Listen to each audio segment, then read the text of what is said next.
হাওড় অঞ্চলে 1 মাসের মাছ ধরার নিষেধাজ্ঞা শেষ হচ্ছে আজ।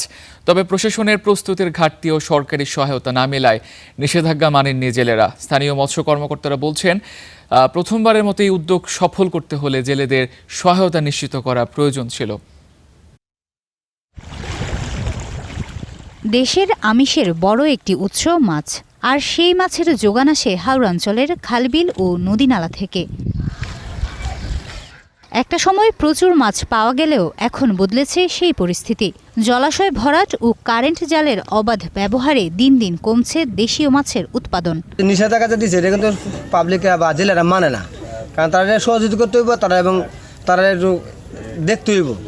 এই আইন প্রতিপালন করতে গেলে প্রথমত সচেতনতা বৃদ্ধি করতে হইব, এবং যারা মূলত জেলে আছে মাছ ধরে তারা জীবিকা নির্বাহ করে, এরার লাগিয়া বিকল্প একটা ব্যবস্থা করা লাগবে সরকারের।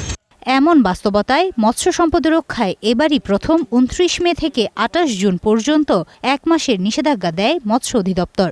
তবে জীবন ও জীবিকার টানাপোড়েনে উপেক্ষিত হয় নিষেধাজ্ঞা, চলে জেলেদের মাছ শিকার। তবে কেন, সেই ব্যাখ্যাও দেয় তারা।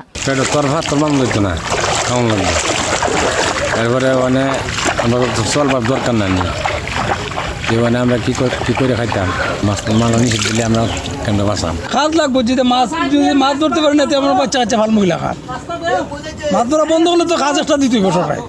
নিষেধাজ্ঞা চলাকালীন সময়ে জেলেদের সরকারিভাবে সহায়তার দাবিও জানান অনেকেই। সরকারকে শুধু এইভাবে একটা নির্দেশ দিলে চলে না, প্রয়োজনীয় ব্যবস্থা নিতে হবে, জেলেদেরকে সাহায্য করতে হবে, তাদেরকে প্রণোদনা দিতে হবে, তাহলেই হয়তো মাছের সম্পদ রক্ষা করা হবে। জনসচেতনতার পাশাপাশি জেলেদের জন্য উপযুক্ত প্রণোদনা প্রয়োজন বলেও মত দেন এই মৎস্য কর্মকর্তা। মাছ ধরার নিষেধাজ্ঞাটাকে আরো সুন্দরভাবে বাস্তবায়ন করতে গেলে আমাদের আসলে সবাইকে এই বিষয়ে এগিয়ে আসতে হবে। জেলেদের বিকল্প কর্মসংস্থান যদি করা যায়, তাদেরকে মাছ ধরা পেশা ব্যতীত অন্য কোনো আয় রোজগারের অন্য কোনো পথে যদি তাদেরকে দক্ষতা অর্জন করানো যায়।